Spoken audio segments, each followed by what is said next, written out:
నమస్కారం అండి. నా పేరు డాక్టర్ స్వర్చల. జీవా ఫర్టిలిటీ సెంటర్స్ లో సైంటిఫిక్ డైరెక్టర్ని. సంతానలేమి సమస్య అని మనం ఆలోచిస్తే స్కిన్ గురించి మీరు ఎప్పుడు అనుకోరు, కానీ మీ స్కిన్ కి హార్మోనల్ బ్యాలెన్స్ కి జెనెటిక్ బ్యాలెన్స్ కి ఎఫెక్ట్ ఉంది. దానివల్ల ఫర్టిలిటీ మీద ప్రభావం పడవచ్చు.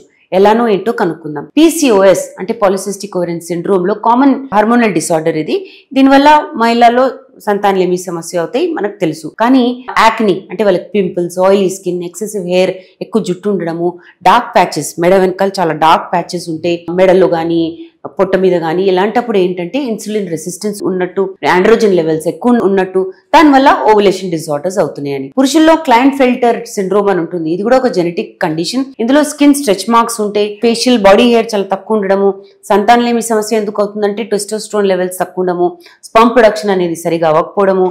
కొన్ని ఆటోఇమ్యూన్ స్కిన్ కండిషన్స్ కూడా ఉంటాయి, అంటే ల్యూపస్ అని, సోరియాసిస్ అని. వీటి వల్ల కూడా సంతానలేమి సమస్య కావచ్చని స్టడీస్ చెప్తున్నాయి. కాకపోతే ఏవైతే మెడికేషన్స్ తీసుకుంటారో దానివల్ల కూడా సమస్యలు రావచ్చు. కాకపోతే ఇది ఒకటే కాదు, sexually transmitted disease, syphilis, herpes తో కూడా స్కిన్ లీజన్స్ అయ్యి దీనివల్ల రీప్రొడక్టివ్ ఫంక్షన్ తగ్గిపోవడం అనేది జరుగుతుంది. సో స్కిన్ కూడా మీ బాడీ గురించి, మీ హార్మోన్స్ గురించి, జెనెటిక్స్ గురించి చాలా స్టోరీ చెప్తా ఉంటుంది. దీంట్లో ఏ మార్పులు వచ్చినా డెర్మటాలజిస్ట్ కి, ఫర్టిలిటీ స్పెషలిస్ట్ కి చూపించుకుంటే చాలా మంచిది. దీని గురించి ఇంకా వివరాల కోసం తప్పకుండా జీవా ఫర్టిలిటీ సెంటర్స్ కి విచ్చేయండి. Thank you.